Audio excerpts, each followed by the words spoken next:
Hello, everyone. I'm going to mute you all. All right. Greetings and welcome to the Brass Band of Battle Creek's virtual event. For those of you that don't know who I am Michael Garassi, the resident conductor of the Brass Band of Battle Creek, and this is my wife, Cherry. We will be your hosts for today. So, a couple of things before we start. Number one, you are more than welcome to type in the chat during our event. And you can comment at any time, so just type in the chat if you like something, or just at any moment you can chat. You'll have to adjust your volume because we have our volume cranked all the way, so if you're not able to hear something, crank your volume.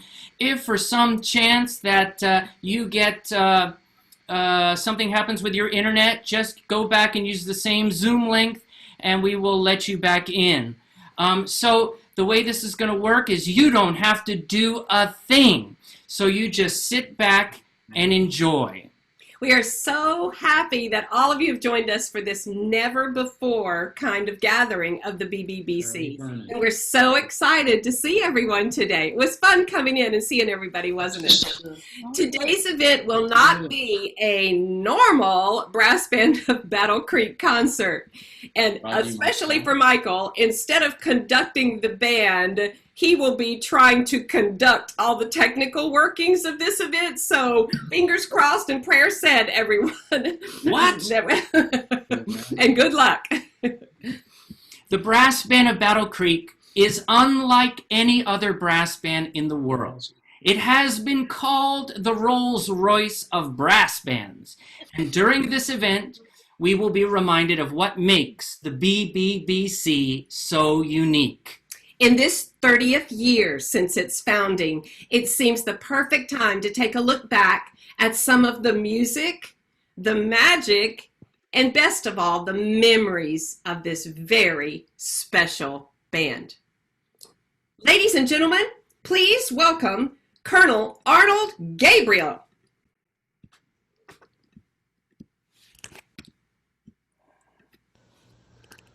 Hi, I'm Colonel Arnold D. Gabriel, retired conductor of the United States Air Force Band, and I am honored to add my congratulations to the Brass Band of Battle Creek on its 30th anniversary. I especially want to congratulate Jim and Bill for managing the group for all of those years, and especially for keeping the group together during this present economic difficulty. I shall always remember my conducting the group with its gorgeous burnished brass sound with the sensitivity of a fine symphony orchestra. It is truly the best band of the land. The Brass Band of Battle Creek, I salute you on your 30th anniversary.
Thank you, band. What a great way to start our show.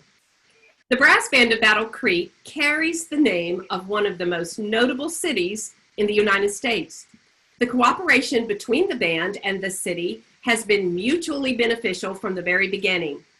Representing the city of Battle Creek, please make welcome Mayor Mark Benke and City Manager Rebecca Fleury.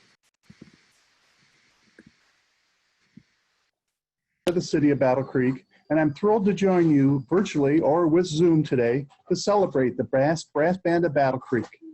What a treat they have put together this virtual concert in celebration to take the place of the spring concert. Thank you to everyone who helped plan this event and to everyone participating. Battle Creek has been the home of the brass band for 30 years now. Congratulations to everyone who is part of this group, bringing music, culture, enrichment to our Battle Creek Cereal City community. Enjoy this wonderful event, and congratulations again to the Brass Band of Battle Creek. Now I'd like to introduce our city manager, Rebecca Fleury, who will also make some comments about the brass band.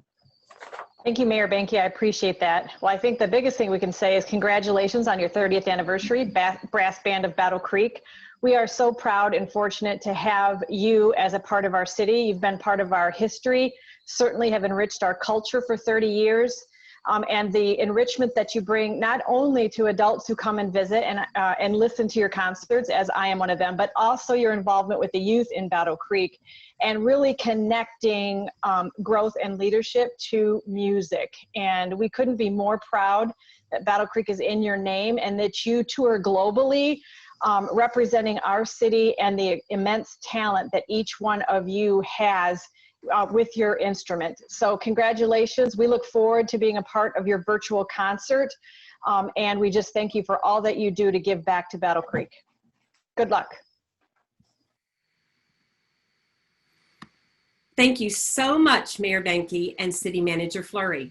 And thank you for all of your support of the band through the years. We are very proud to be part of Battle Creek.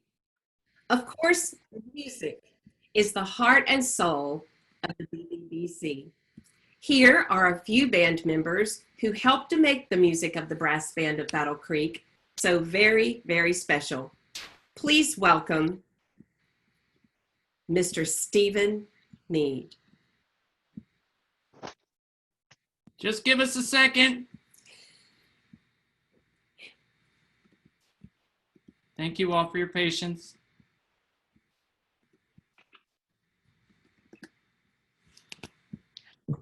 Him. So, the solo that I played with the band when we went on the UK tour was a great old favorite solo of mine, Fantasy Original. When we finally get to the theme, it's a Tyrolean theme. When I used to go to Tyrol, I used to play the solo quite a lot in the hope that somebody would recognize the theme. And once, after about 3 years of visiting there, after a concert, a guy came up singing, and I said to him, so you know that piece? He said, no, you just played it. So nobody did know the theme. Anyway, it starts off quite fun, and I think I can remember it.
Bravo. Thank you, Steve. Over the years, the BBBC has hosted many outstanding professional musicians and guest artists, perhaps none more notable than the amazing Doc Severinsen. We are honored to have Doc with us today, and we would like to invite him to say a few words. Doc, if you're with us, can you unmute yourself? There, you're good. Can you hear me okay? We can. Good, all right. My memory of going to Battle Creek was how much I love cornflakes. But when I got there and heard the band, of course, I had my idea how good it would be, but it far exceeded that. And it made me wonder why this is not transportable to many other cities in the United States. And I've always kind of had a hope that maybe this could be transplanted and become a part of the musical culture and just the culture period of a lot of cities that could really use it.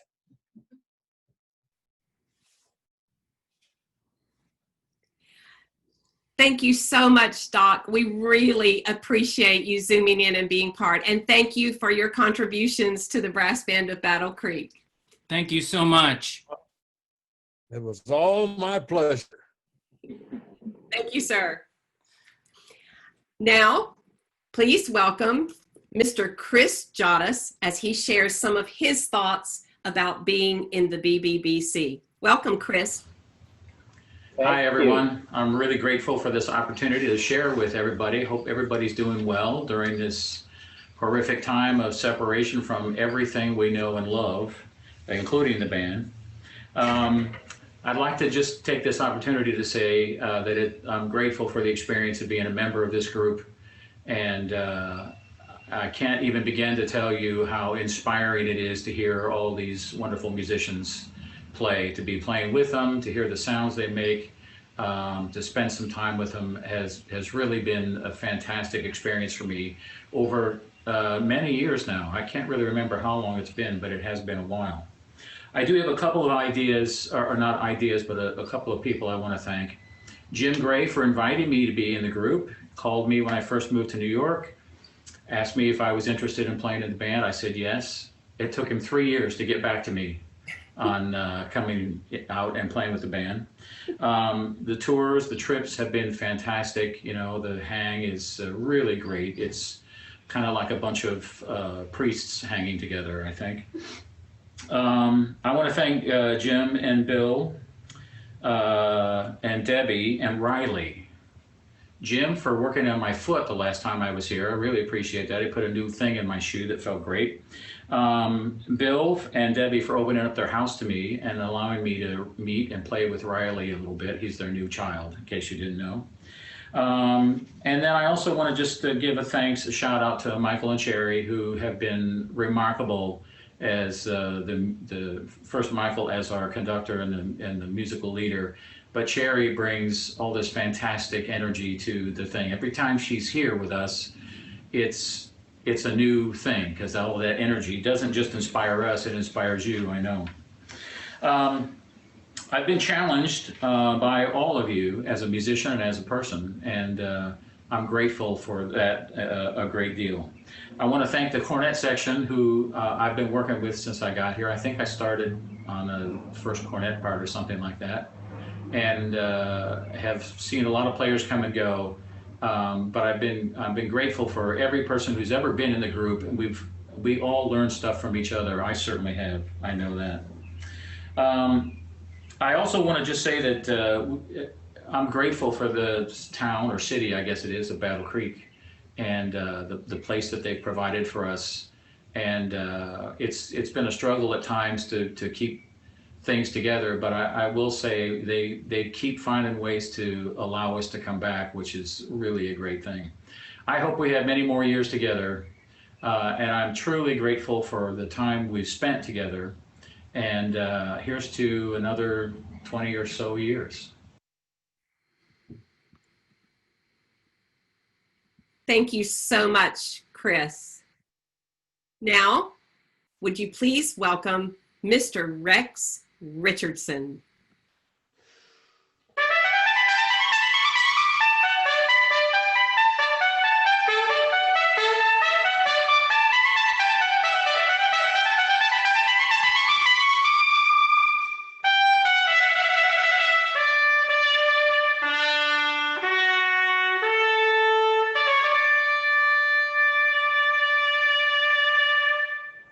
Hey everybody, Rex Richardson here. I just want to say that becoming part of the brass band of Battle Creek family, and I do think of it that way, has been one of the most important and enjoyable elements of my entire life, both personally and professionally. It started back in 1998, the first time I got to play, when I met my childhood hero, Morris Murphy, and just it's gone up from there. It's been incredible. Jim, Bill, what you've done for the past 30 years is just stunning. Congratulations, and thank you so much. Michael, Shannon, the work you're doing is amazing as well, and huge thanks to all of you. Thank you, Rex.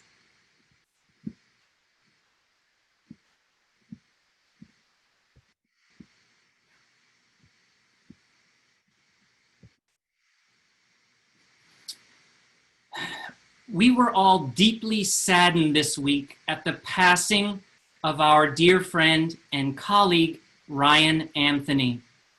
Ryan was not only a fabulous musician, but a great human being. Ryan and I were actually students together at the Cleveland Institute of Music. Ryan's contribution to the band through the years will never be forgotten, and he will be sorely missed by the band.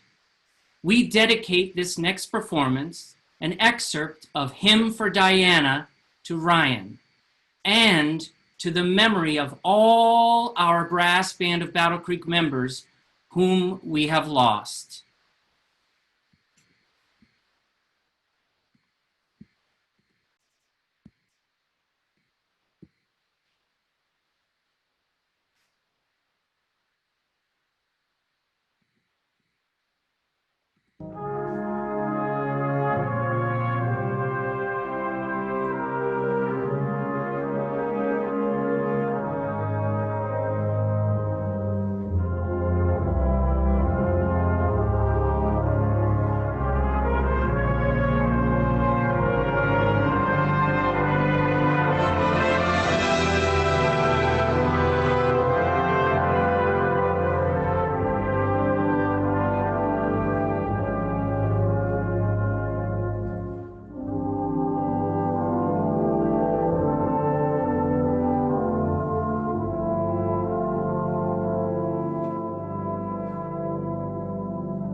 Thank you, band.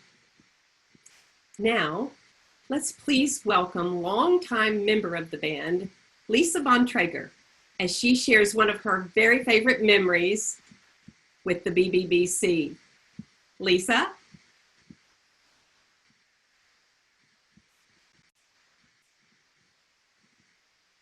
I'm Lisa Bontrager.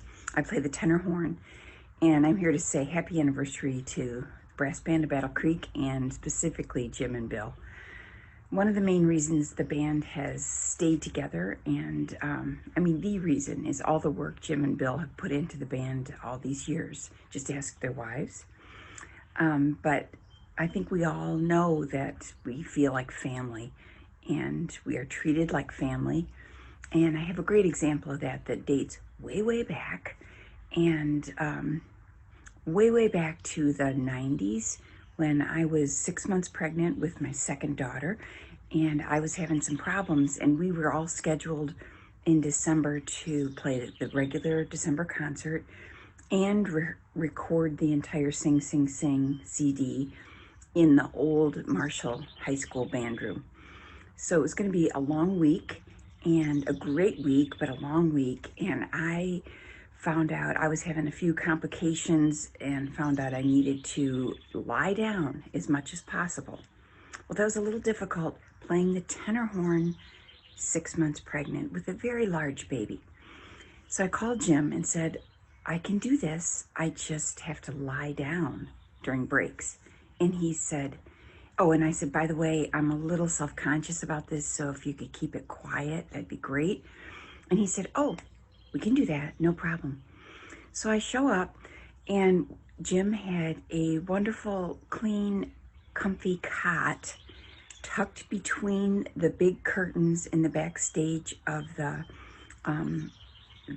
recital hall, the stage at the Marshall High School.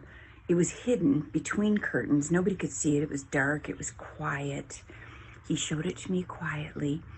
And during every break and after every meal, I would just quietly go find that cot, lie down as long as possible, and then get back to my chair when I needed to.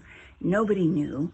And I made it through the whole thing and had a very healthy baby who, by the way, is getting married. He's 26 and getting married in 1 month. So the point is, Jim and Bill take care of us. They take care of the big things, they take care of the little things, and they find the missing tubas.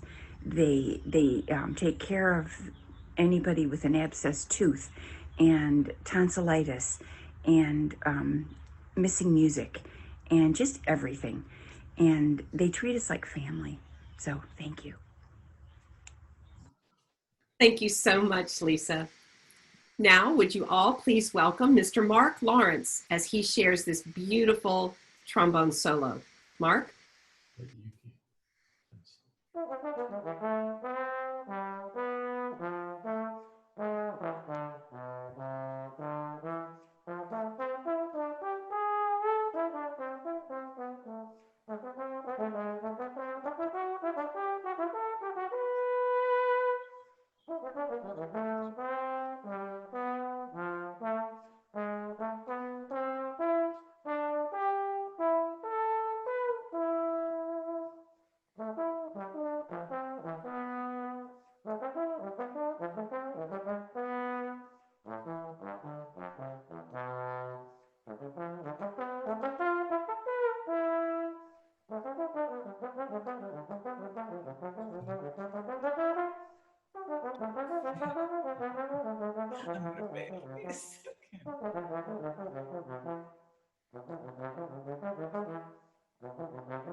Bravo.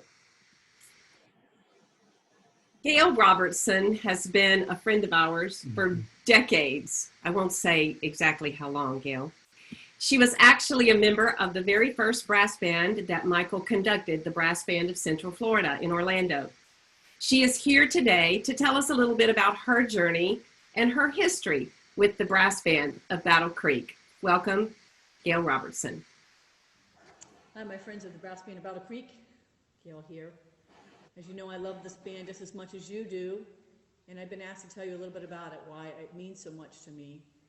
It means a lot to me because of the players, the music, the conductor, the family, the friendship. It goes beyond that. It's more than a family because we don't get to see each other all the time, and so it's a long-distance family. And so the love for a long-distance family has got to be stronger than those we see every day, if you ask me, or the same, but stronger. So to me, this is an amazing opportunity to play with people that we normally would not share the stage with. As a euphonium player or baritone player in the brass band, we don't normally get to share the stage with as many cornets and trumpet players that we get to sit across from. We don't normally have Wycliffe Gordon and Scott Hartman and all the amazing people. Mark Frost sitting behind us. I have hearing issues now because of that, but I'm okay with it. I wear earplugs now. But anyway, you know, the wonderful people in that band, the founders, Jim and Bill Gray, it's amazing. I don't know if you know this, but my connection to Jim and Bill comes way back when I was a student in high school. My band director was a tubist. His name was Earl Goldstein, and he had played tuba in the Boca Raton Pops band. And I got asked to sub for him on tuba one night. And sitting across from me was a wonderful euphoniumist, and I, of course, admired that he had cloth wrappings and things on his euphonium. Well, you'll see I have those similar things on my horn to this day still. His name was William Gordon Wells. I had no idea the friendship I made that day was going to last so long and was going to connect me with Jim and Bill Gray. That was their uncle. And he was a euphoniumist, wonderful euphoniumist, was my friend, taught me, made me learn treble clef, fussed at me because I didn't know treble clef. So I met him in high school. He used to send me, we were pen pals for years. He wrote me and sent me cassette tapes, yes, cassette tapes, of Leonard Falcone and Simone Montilla, all kinds of people, Paul Drosty, that we, you know, whatever he had, he would burn to a CD, no, to a compact disc. And no, not a compact disc, a cassette tape. I still have them, but anyway, we were friends for many years. I remember the first time I met Jim and Bill, I was at Blue Lake Fine Arts Camp. This was 1999. I was one of the euphonium clinicians or guest artists there. No, actually, I was just a student. Take that back. I was there teaching, and I was introduced at one of the meetings there for the Falcone Festival and came running afterwards with these two men, and it was Jim and Bill, and we finally got to meet in person. Years later, I was invited to come up and be a member of the band just on a temporary basis. This was probably 94, 95, I'm not sure. I was working at Disney. And there was a time period where I came in just on a sub basis, and then I was eventually asked to be a full-time member. And I've never, ever looked back. It's amazing. I used to bring my recorder in my pocket and record rehearsals, and I've got some of that stuff somewhere. And I remember wanting Mike Rossi to be in the band so bad, thinking how much he should be there. I was in the brass band of Battle Creek at the time, and I knew Mike was such a great fit. And I used to call him, this is probably going to embarrass him, but I would call him on the phone and have the phone, again, I'd have it on the stand or somewhere, and he'd be in the rehearsals listening. And I wanted him to be there so bad to hear what this band did. And so to see him in front of us now is a double dream for me, you know, to be playing in the band that Jim and Bill founded, and of course their uncle just loved so much. It's an honor. So thanks for having me, and I'll play a song that always makes me think of Bill Wells.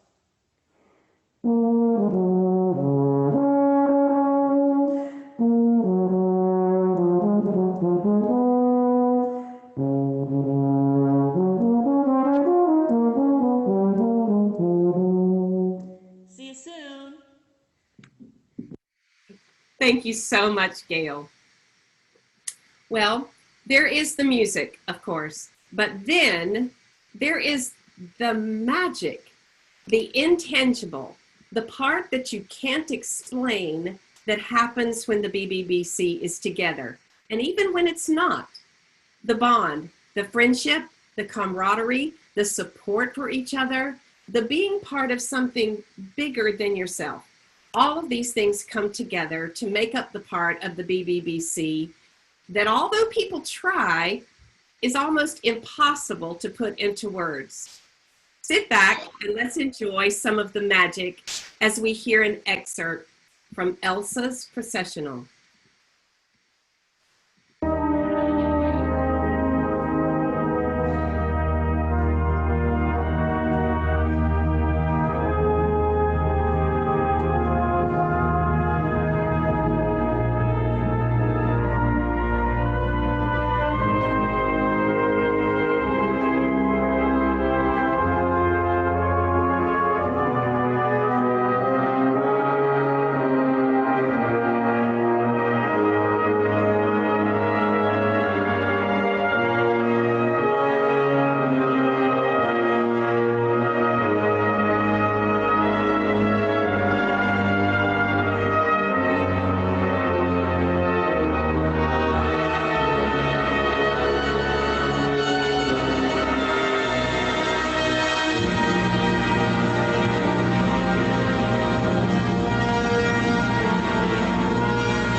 Magic. Now, ladies and gentlemen, would you please welcome Mrs. Jim Gray.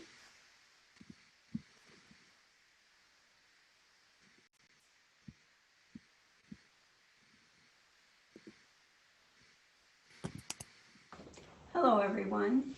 I'd like to start by saying friends are the family you choose. And in this case, it is the Brass Band of Battle Creek. Family was a very important part of the Gray brothers' childhood. Instilled into them were the concepts of love and support, and they've carried this through to their passion, the Brass Band of Battle Creek, an extended family. Within the band, there is a bond formed, a connection, and when difficult challenges arise, members of the band are always there to support one another. To quote Robin Roberts, the best part of life is when your family becomes friends and your friends become family. So I'd like to say congratulations to Bill, my dear Jim, and the Brass Band of Battle Creek family on their 30th anniversary. Bravo. Thank you so much, Denise. You know, as the wife of the conductor, really I'm just the groupie, the roadie, whatever, I've had the privilege of getting to know the Gray family behind the scenes and on a personal level. I will never forget Debbie and Denise, the wives of Bill and Jim, and how they welcomed me to the BBBC family. They are truly the wind beneath the wings of the brothers, and we would like to recognize them today. Debbie and Denise, would you give us a wave and let's all thank them for what they mean to this organization. Thank you both so much.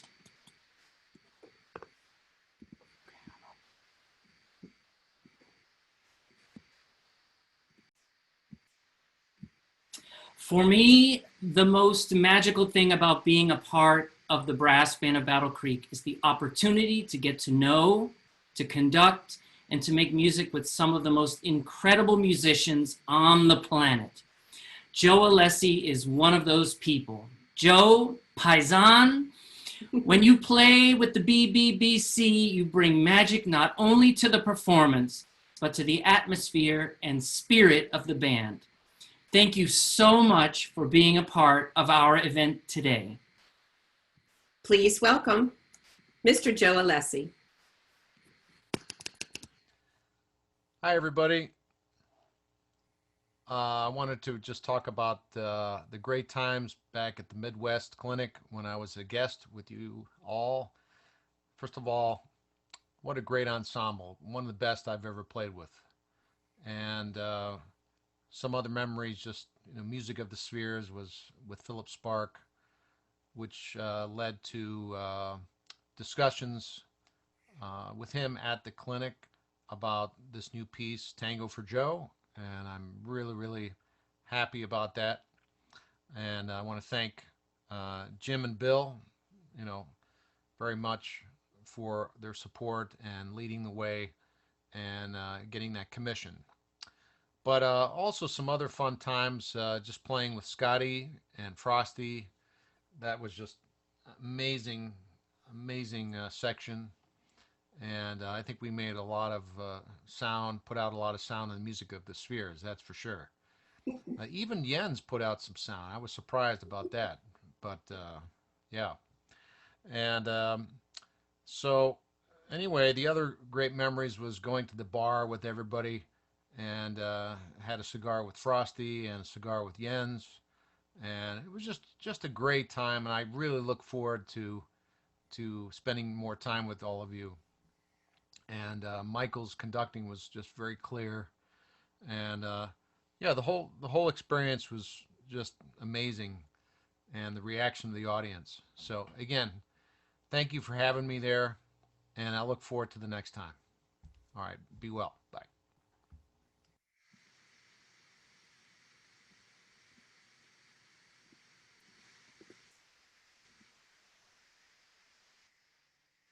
Today I found out about the passing of Brian Anthony, our great friend, and I knew he was friends to you all, and he played in the band, and just can't believe he's not here anymore.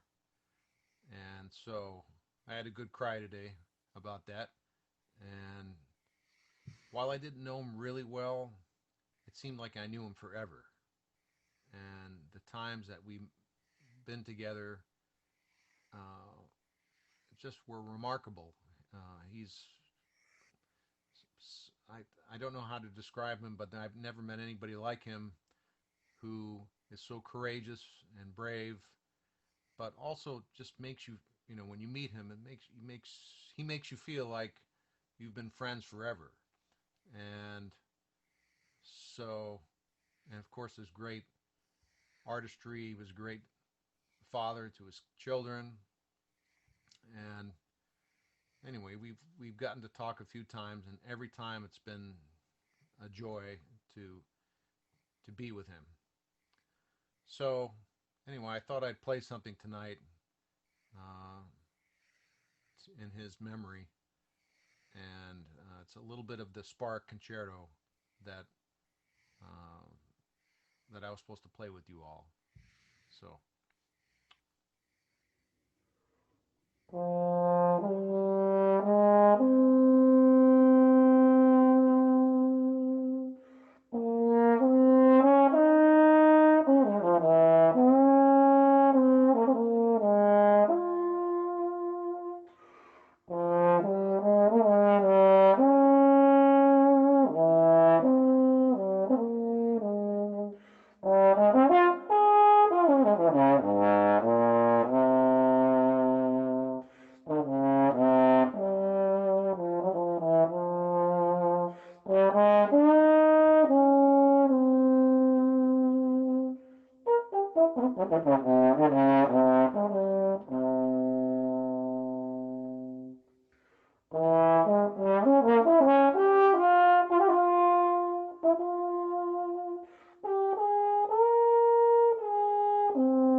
Thank you so much, Joe, for all of your words and for that beautiful sneak peek of the piece that you were supposed to play with the band. And we'll look forward to hearing the whole thing together very, very soon. Now, please welcome Mr. Rich Kelly. So the magic of the brass band of Battle Creek, their kung fu is strong. I wish I could describe it better, but I can tell you that when I get there and we start playing, my first thought is, what the hell am I doing here? It's like I feel like I'm awful. I can't play. And I listen to everyone around me and I look around and I go, what the hell am I doing here? And then as the week goes on, this magic happens and like everything just sounds exponentially better. And the more playing you do, the more tired you get, the better it ends up sounding, which I also don't get. You go through this life trying to, you pace yourself and practice and prepare, and nothing ever prepares you for what this is, whether it's high school kids on the weekend, on the day of the concert or whatever. You know, you can have gotten a night's sleep or stayed up all night at the Griffin, and it doesn't matter. It sounds great. and it's genuine. It's always genuine. So I don't know what to do with that, but I love it and I'm kind of hooked. So there we go.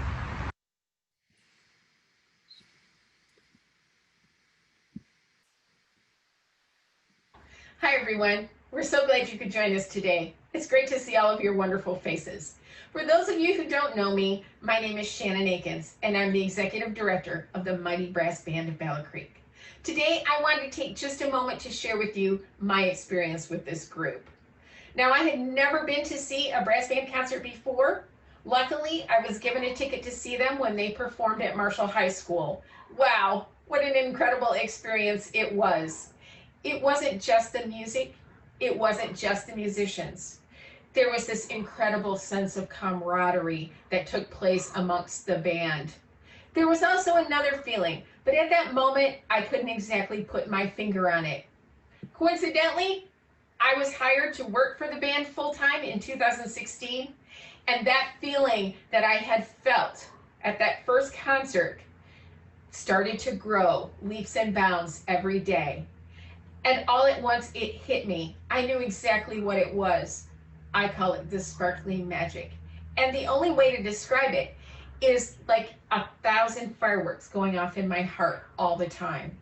It's the overwhelming sense of emotion I feel at the beginning of each and every concert. I'm robbed of speech. My eyes fill with tears. And I consider myself to be the luckiest person on the planet to be a tiny part of this incredible organization.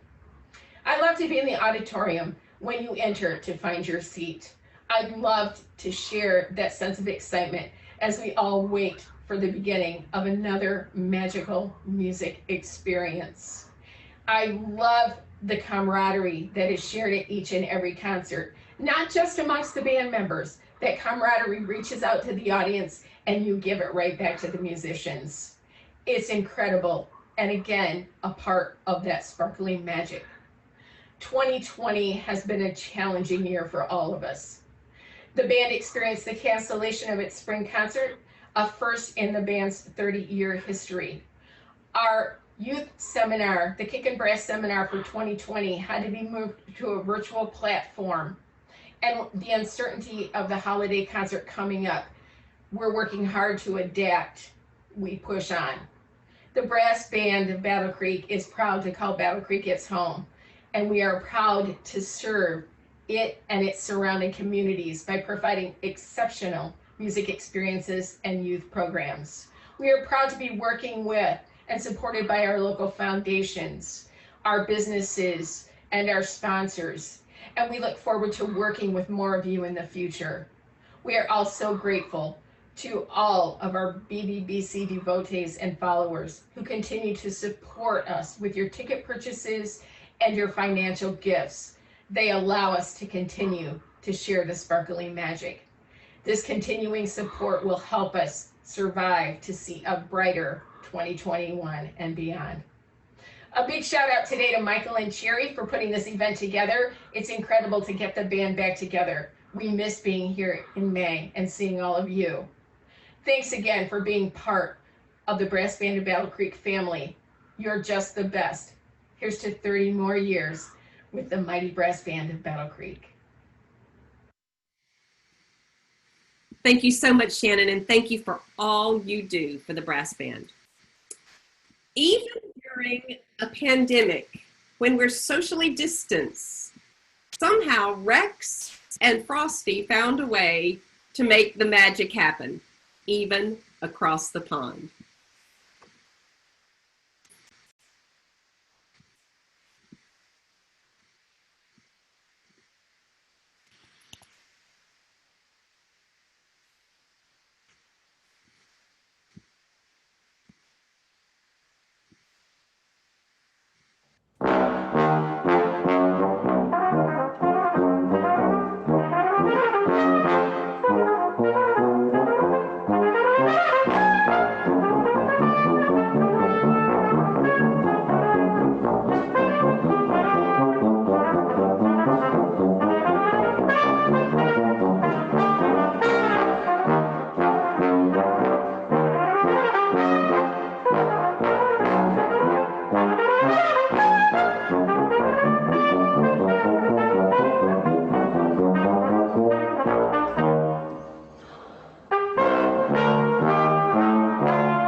This is so great.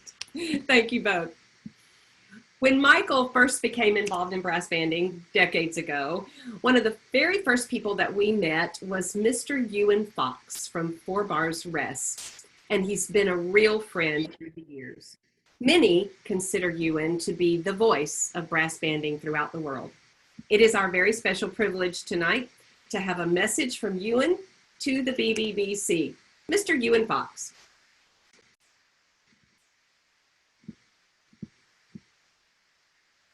Hi, I'm Ewan Fox, editor of 4 Bars Rest, and it gives me great pleasure to offer the warmest congratulations to Brass Band of Battle Creek on their 30th anniversary celebrations.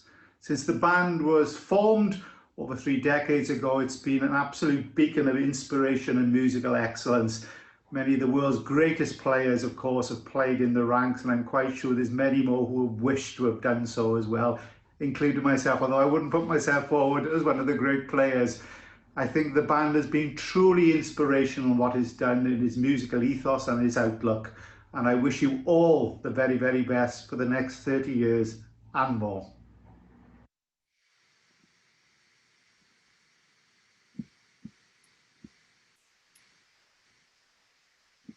Please join us in listening to this gorgeous piece by Mr. Rich Kelly.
Thank you, Rich. Longtime members of the Brass Band of Battle Creek, these two have quite a story to tell. We can always count on the duo of Marty and Alison to provide laughs and smiles when they are around. Take it away, Marty and Alison. Okay. From the runways in Paris to our kitchen in Wisconsin. This is the Brass Band of Battle Creek fashion show, and this is our first sweatshirt we wore back in the late 80s and the early 90s. From then, we went to these lovely jackets, which we had made individually. We wore those for a long time. Here's my jacket. Show them my lovely jacket. I'm still showing them that mine still fits. Oh, okay. Yes. This is It mine. still fits too. Mine still fits. And look at that, Mr. Tuba. Mr. Tuba. And then we went and did concerts with Doc Severinsen at Battle Cat Stadium, and we wore this shirt, and I think we wore it for the Kellogg concert too. I had the pleasure during that concert of seeing Doc Severinsen change his britches behind the stage in between numbers. That was great. Then, but I digress. After a while, we finally became rock stars with a nice Chicago program, and it's all been fun. And hi. I'm Allison Shaw. I've been in the band since 1992. I joined in May of '92. I'm Marty Erickson, and I play E-flat tuba. I've been with the band since early 1928, I think. Actually, one of the first concerts I played was Lakeview High School, which burned down the next year, so we had to find a new venue. We left it smoking. Seriously, we met in the band. We've been married for 23 years now. We've had a wonderful tradition of the brass band as part of our family and part of our ongoing profession and our married life. And we couldn't be happier to share all of these things with the wonderful people in the band. I miss Dave Radicek.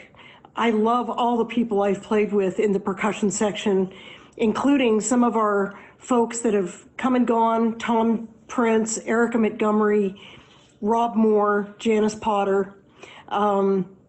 It's been a pleasure to play with these folks and continue with the brass band's initiatives. I loved the touring and I love the teaching. The teaching's fun. The brass band of Battle Creek Youth Band. I was the second ringer of the band after Phil Sinder. We've had many wonderful tuba players in the section, and the fact that I'm probably the old timer of the band now, and I still get to play with these young, talented musicians is a real privilege, and not to mention everybody is a world-class musician. We miss some of those we've lost in the past, Luis Maldonado and folks like that, but they'll always be with us. And what we really enjoy is visiting back in Marshall and Battle Creek area and seeing all of our great audiences and our friends there. We love you guys. We miss you. And we'll be back soon, okay? Bye-bye. Thank you so much, Allison and Marty. And yes, we all hope that we'll be back soon. Of course, we know that magic happens every single time that a member of the BBBC picks up their instrument to play. Demondre Thurman shares some of that magic with us now. Demondre.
Thank you, Demondre.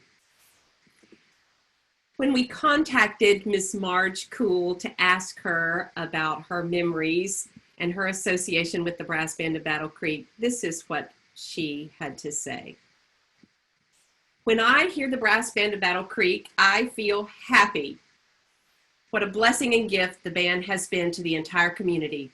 Press, her husband, and I have had such great memories, interacting with Bill and Jim, the band members, boat rides, hearing them play in Royal Albert Hall in London, and sharing cookies. What a gifted and talented group of musicians, and to think that Battle Creek is their home. Wow. Thank you, Marge.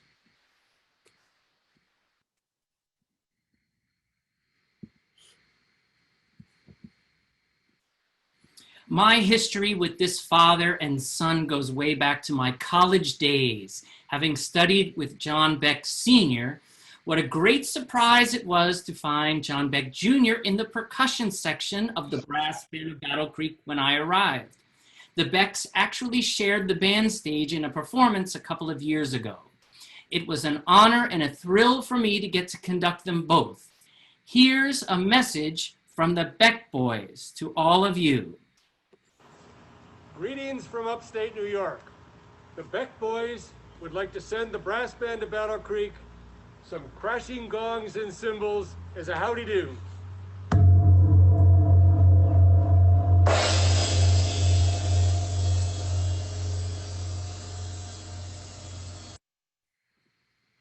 A howdy-do indeed. As you can clearly see, the brass band of Battle Creek is most certainly made up of a cast of characters. Here's an example of what a professional tenor horn player might do with his time when he's isolated during a pandemic.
Oh, and we really don't know what to say. So much fun. Thank you. They say that music has powers to heal. During this time of worldwide pandemic quarantine and separation, it has been very impressive to see how many of the members of the BBBC have created ways to continue to share their gifts of music with the world. This gorgeous solo performed by Mike Baker touched my heart recently as I heard it on social media.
Thank you, Mike.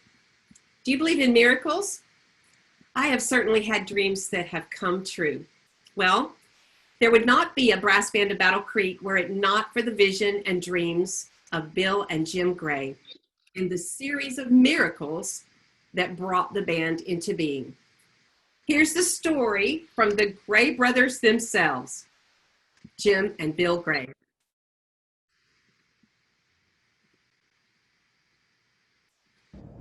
Hi, I hope you're all having fun today. We're sitting here in Jim's office, in the boardroom of Jim's office, and we're going to tell you a little bit The executive boardroom, please. Executive boardroom, excuse me, about how the brass band of Battle Creek started. The Garassis asked us to tell this story. I hope it doesn't go on too long. They don't want it too long. Back in the spring of 1989, Jim, myself, and our wives went up to East Lansing to see one of the Queen's regimental bands, the Black Watch Band, just because we love bands. We also ran the Marshall Community Band at the time, Jim and I, and we went to as many kind of those things as we can. Interestingly enough, on the way back, somebody suggested that we put on a concert with the Marshall Community Band to honor our heritage, because we're of English heritage. We are? We are. used to Well, be. yeah. At any rate, we decided, yeah, it'd be a good idea, so we started to do research. I don't do that much. Jim does the research. So what did you do? Well, we thought it'd be great if we could get a blessing from the Queen. So we decided that, at least I decided I'd call Buckingham Palace, and they said, make sure that you send a nice little letter to the Queen. Well, you don't really send it to the Queen. You send it to her footman, who was Sir William Heseltine, I think the name was. We sent a nice little letter. He sent a nice little letter back saying that they can't, or the Queen can't recognize the concert officially, but that she extended her best wishes for a wonderful event in Marshall, Michigan. So that as part of that, They did more than that because they sent us a beautiful picture. They did, that's right. It was like a 4x6 picture of the Queen, and I don't mean to offend the Brits in the band, but that day she had a big mole right here. She had a mole. I don't know why. She didn't have a mole normally, but she had a mole there. Especially when the picture was blown up to 3x5. Exactly. So at any rate, we went ahead doing the research for the concert because why not? We like to do crazy things. So as part of that, we did a lot of conversations with brass bands and brass band people around, and finally Jim was directed to Dr. Paul Drosty, who at the time was the conductor of the Ohio State University Marching Band, which is a very large actual brass band, and the Brass Band of Columbus, which is a smaller brass band. So during that conversation, Paul brought up what to you? He mentioned some nice numbers that we should play, and he also said, you know, Jim, I'm a Yamaha clinician for brass bands. Would you like to have a seminar? And I said, well, what's it all about? He said, well, I come with the music. Yamaha will send some beautiful instruments. All you need to do is get the players for the seminar. So we kind of set about to do that. It was fun to do. It was difficult getting local players involved because they didn't seem that interested. But Bill and I had been working with the Falcone Festival, a euphonium at that time, just a euphonium competition, or simply a euphonium competition at Blue Lake Fine Arts Camp, and got to know Marty Erickson and Steve Mead and quite a few of the wonderful brass players. So basically, when we couldn't get enough local players to play in this, we augmented it with other players. Phil Sinder played in it, Luis Maldonado, quite a few others. Our Uncle Gordon played in it. As part of the week, we decided, gosh, it would be cool if we put a concert on.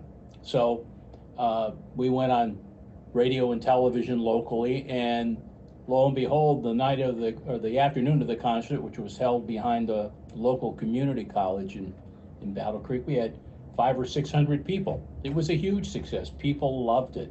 It was fun. It was a great time. Ended the concert with 76 trombones. Well, we had been thinking right along. We had been running the Marshall Community Band, and we had trouble finding reeds. When I was a kid, there was 1,000 reeds and 2 trumpets, but we were the exact opposite. We'd have trouble finding enough reeds to make a section. So we had thought for a while, wouldn't it be cool? We might just make the Marshall Community Band into a brass band. We went back and forth for a while, but we decided against that, and we decided we'd just go on with this and see if we could start our own brass band that we both could play in. So again, we recruited and recruited and recruited, had trouble finding local musicians to play. We wanted to make this a great band so they could get away from the kids, play, have a great time, kind of clear their heads, if you will. But they only wanted to know how much money they were going to make. True. Well, there was no money involved at that level if Jim and I were going to actually perform. The other thing we did a lot of work was finding money, and Jim did most of that work. See, we'd already had a track record with the Marshall Band and with this band, so we figured it would be easy to get money to underwrite the concert. So Jim did the hard part, and he applied to 50 different foundations to find money to do this concert. And we got turned down how many times? 50 times, including the W.K. Kellogg Foundation. So if you remember, we were walking down Main Street in Marshall. Who did we run into? Barb Rosine, a good friend from Marshall, Michigan, who at that time was working for the W.K. Kellogg Foundation, and asked if we had applied to them. Of course, we said that we had applied to them, and she said, what happened? We said, we got turned down. She said, well, who did you apply to? We said, the Kellogg Foundation. She said, you just don't apply to the Kellogg Foundation. You have to apply to a certain part of the Kellogg Foundation. Actually, what she said is, you idiots, don't you know that you apply to a certain part of the foundation? And what did she suggest? Well, she suggested that we contact the expert in residence portion of the foundation. So Jim went back, redid another app, and we sent it directly to the expert in residence portion of the W.K. Kellogg Foundation. 2 or 3 weeks later, we heard back. Got a call. And they scheduled us have a meeting with Dr. Lorraine Matuzak, who was one of the officers of the Kellogg Foundation. In the old building down by KCC. The old building. I don't know if I guess that building's still there. Yeah, it is. It was Miller College, and now it's, I don't know what it is now. Yeah. Well, whatever. But at any rate, we should let them know that we worked hard. One thing we had learned with all the applications was to make it look good. So in preparation for the application, Jim called around and found somebody in Battle Creek, a business that had a laser printer. Now remember, this is 1990. A laser printer. This is not a common commodity to find.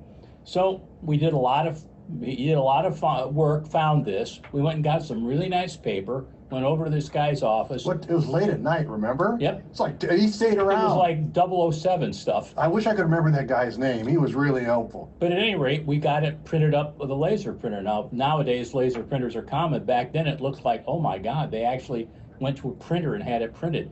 Then we went to one of the office supply stores, don't remember which one, over in Battle Creek, and we found the prettiest leather-bound 3-ring binder we could find and put it together. And one of the reasons we found out afterwards we got the interview is that was the prettiest application the Expert in Residence program ever got. It was fun. At any rate, we went to the meeting with Dr. Matuzak. And we gave a nice presentation. She was duly impressed, and it was, you could tell, man, she was about ready to give us money to run the... she wanted to give us She wanted money. to do it in the worst way, but she asked when the concert was going to be.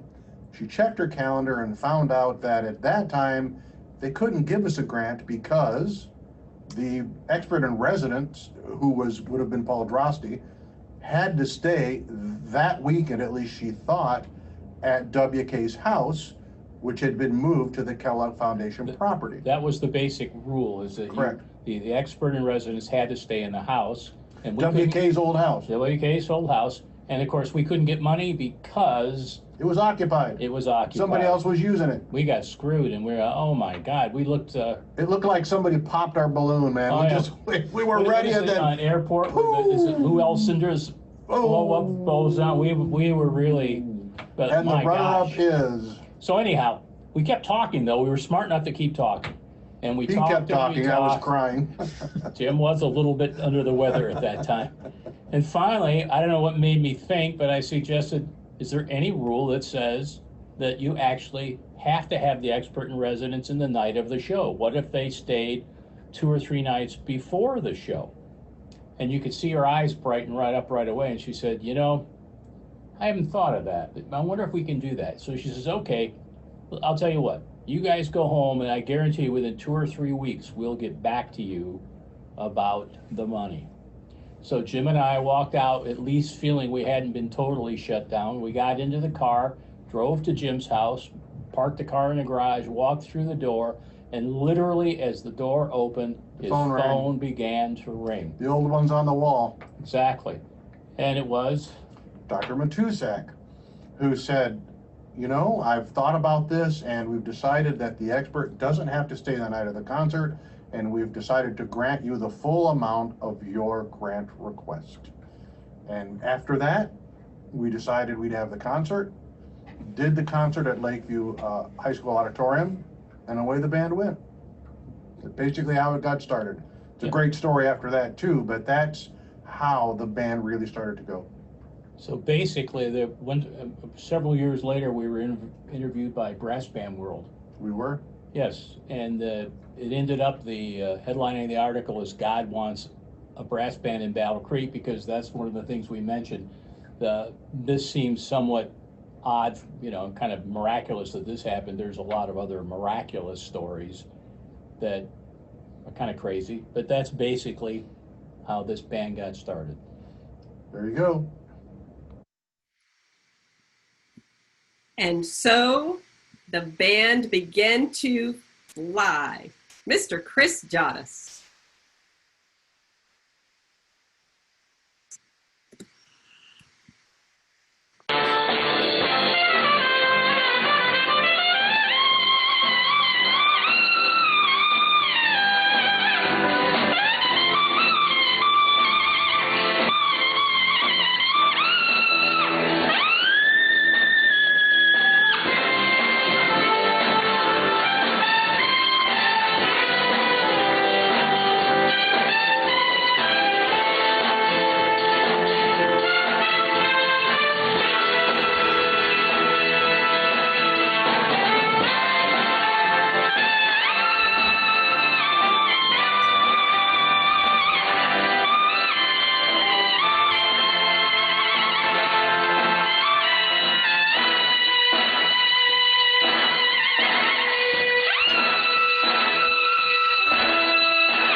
When we contacted Luann Mawby about sharing a memory about the band, her response was very quick, about a memory of great importance. She said, "It's the one that started it all." My husband, she said, Russ, had the great fortune of attending the brass band of Battle Creek's very first concert at Lakeview High School. It was made possible through the In Residence program at the W.K. Kellogg Foundation. At this concert, he happened to be seated next to Jim and Bill's sister, Kathleen. Kathleen's with us today. Hi, Kathleen. Who waxed poetic about the band, the story of how it came to be, the incredible talent on stage, how much work had taken place to get the concert together, and of course, Jim and Bill's hope that the band's performance would continue.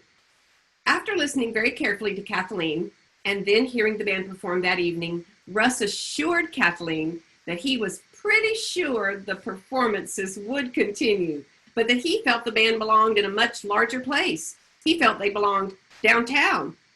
30 years later, the brass band of Battle Creek still performs in downtown Battle Creek in the beautiful and historic W.K. Kellogg Auditorium.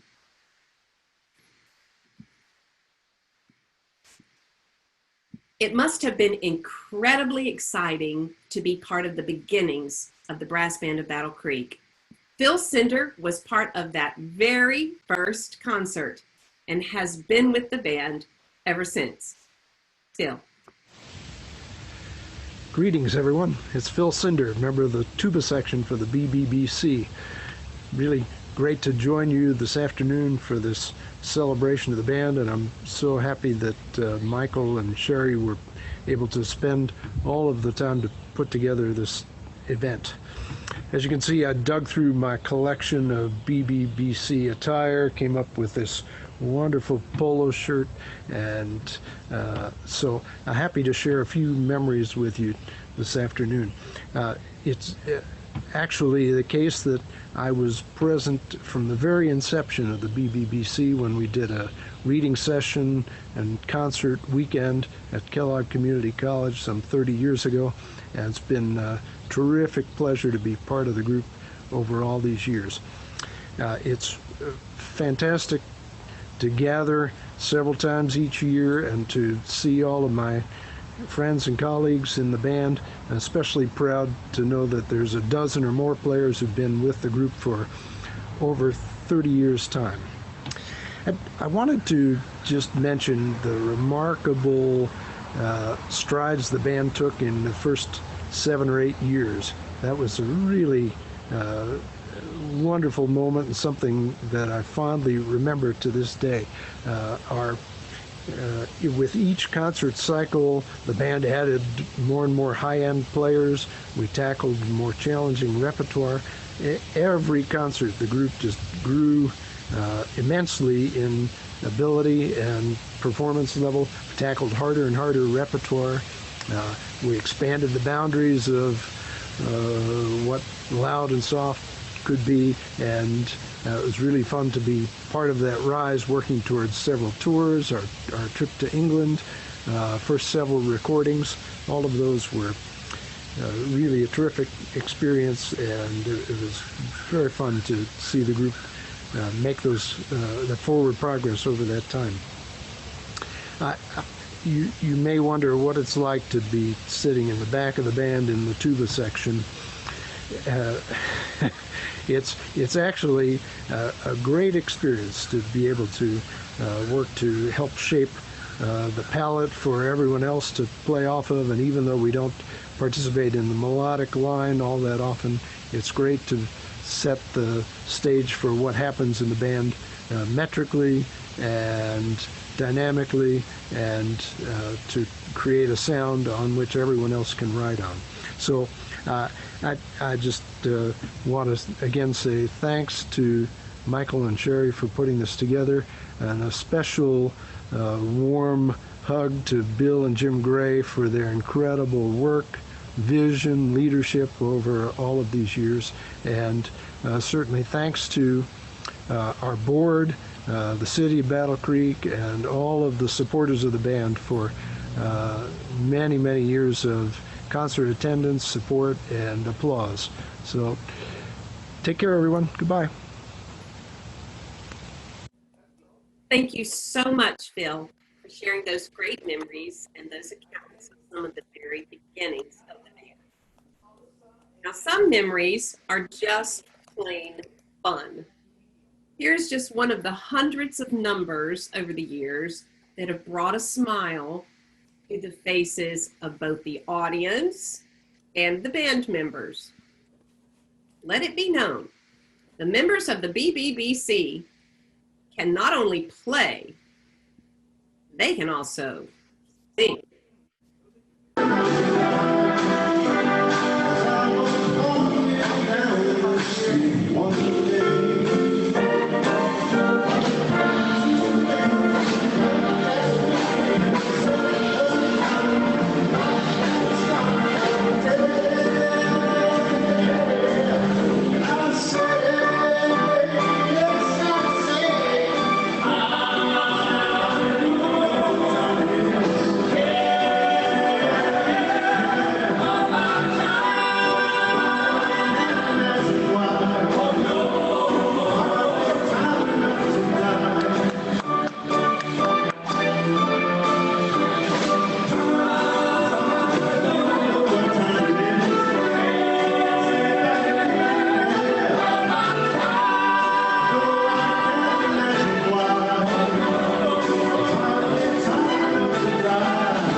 Yes.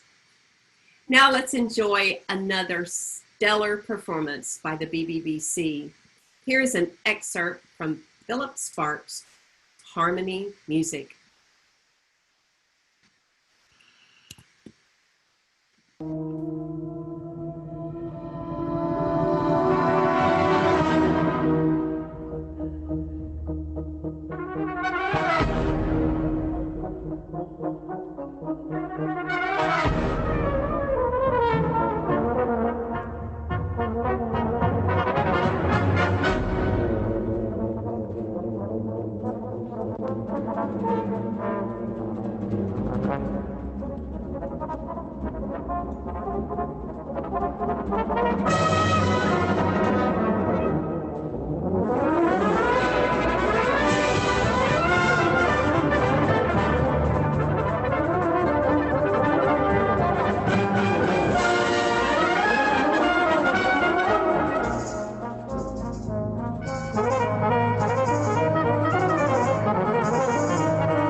Please welcome Mr. Tom Brokaw, who shares some of his earliest memories of being with the band.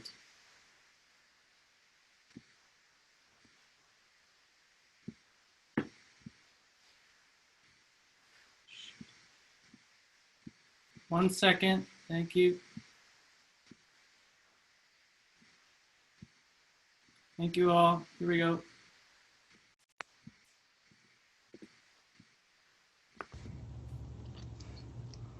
Hi, this is Tom Brokaw coming to you from sunny Beaverton, and I'm going to give a little bit of background on the early days of the BBBC. I was there starting in the second year that it existed, and the two euphoniums and two baritones were myself and Lance LeDuc and Dave Cleveland and Luis Maldonado. And then obviously shortly after Luis left, then Stephen came, and we've had several others since then, but that was the early start of the section.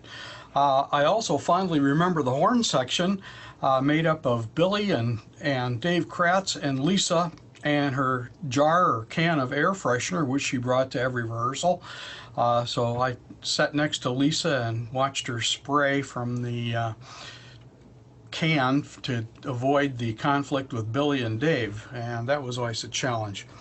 I also remember a interesting trip with Dave and Billy coming home from Holland after a concert. We were caught in a snowstorm, and I still had Danny Barber's trumpet bell ringing in my right ear from the small venue that we played in the church in Holland.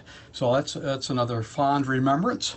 Also, interesting time with Ray Farr as a guest conductor, and my loving wife reaching for a beer across the table, and she dumped a 16-ounce draft right in Ray's lap after the concert. And I'll never forget that. That was kind of a interesting moment. Also, remembering back Chris Menton and him lifting me off my chair the first couple of times that he was with the band, and then of course followed by Mark Frost, and he lifted me even further off my chair. So those were a couple of the bass trombone memories I had from the guy sitting right behind me. I'd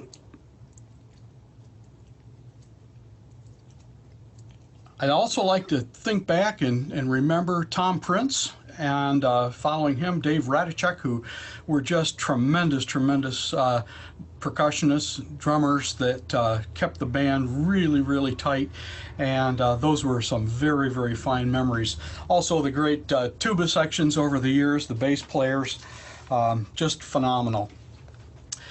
Shout out to Woodrow English if he's on listening, all the many years of service and the fine times we had with Woody, and all the rest of the cornets as well.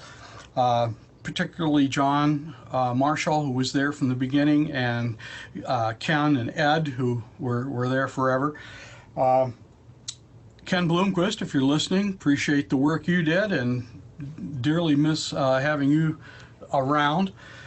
Special thanks, obviously, to Jim and Bill for all the hard work and the dream of making this all come true. So, hello to everybody. Hope you're having a great summer, and hope to see you soon. Bye. Thank you so much, Tom. A gifted musician and euphonium performer, when you say the name Stephen Mead within the brass band world, you get the attention of everyone listening. When the Gray brothers invited Steve to join the BBBC as the group was forming, he graciously accepted, and his influence has been a prominent force in the band ever since. Ladies and gentlemen, please welcome Mr. Steve Mead. So hi everyone. It's great to be part of this fantastic afternoon. I have so many highlights and stories of my many years with the brass band of Battle Creek. I guess it goes back to my first meeting with Jim and Bill Gray in the summer of 1990, my first ever trip to the US. We started a dialogue during our conversations about the potential of a band, and then in May 1992 I soloed with the band for the first time, complete with my waving Union Jack flag and variations on Rule Britannia. And so the band developed, moving to the Kellogg Auditorium, inviting so many incredible musicians to the band, and watching it evolve, develop with so much pride. Of course, culminating for me in that trip to England that we made some 10 years later. That was really a sensational event. So many great concerts. Hill Auditorium springs to mind. The Midwest concert, and so many of our great concerts in and around Battle Creek, you know, working with the kids of the youth band and seeing conductors come and pass through. And then Michael, God bless you, Michael, you're still there. and to witness the spirit of the band, you know, that's the thing that gets me. So many great artists who excel in their fields wherever they are, and coming together and enjoying this band and its spirit. So lots of memories for me, and I hope there's going to be lots more in the future. I'm keeping it short. Thanks, everyone.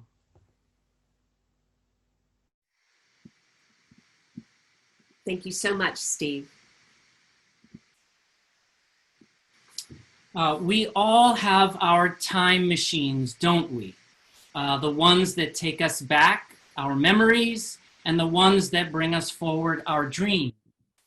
Just as the dreams of the Gray brothers brought the brass band of Battle Creek into being, the memories that have been made through the years have created the foundation for the future of the band. Let's now take a look back at some of those wonderful memories.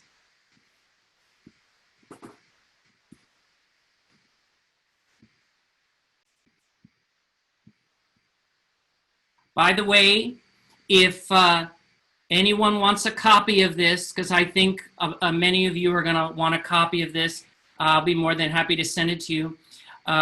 We worked really hard on this, and we hope you enjoy it, and it stirs up a lot of memories.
Chicago, and welcome back to the second half of the brass band of Battle Creek concert. I hope you enjoyed the show. They're going to do a bunch of our songs, so have a great time and enjoy.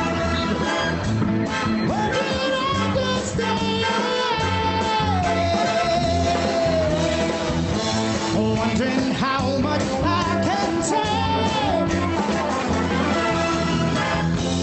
Should I try to do some more? 25 or 64.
Well, we've come to the end of our event. The opportunity to stand on the podium of the brass band of Battle Creek has been one of the highlights and greatest joys of my professional conducting career. To Bill and Jim Gray, we all thank you for having the vision and dream of forming this ensemble. And I thank you personally for allowing me the privilege to be in front of this band for the past 6 years. My goodness. To each and every one of the members of the brass band of Battle Creek, past and present, I thank you for enriching my life in so many ways. The friendships and professional relationships we have formed over the years are treasures. Here's to 30 more years of music, magic, and memories with the brass band of Battle Creek. Whew. That concludes this virtual event.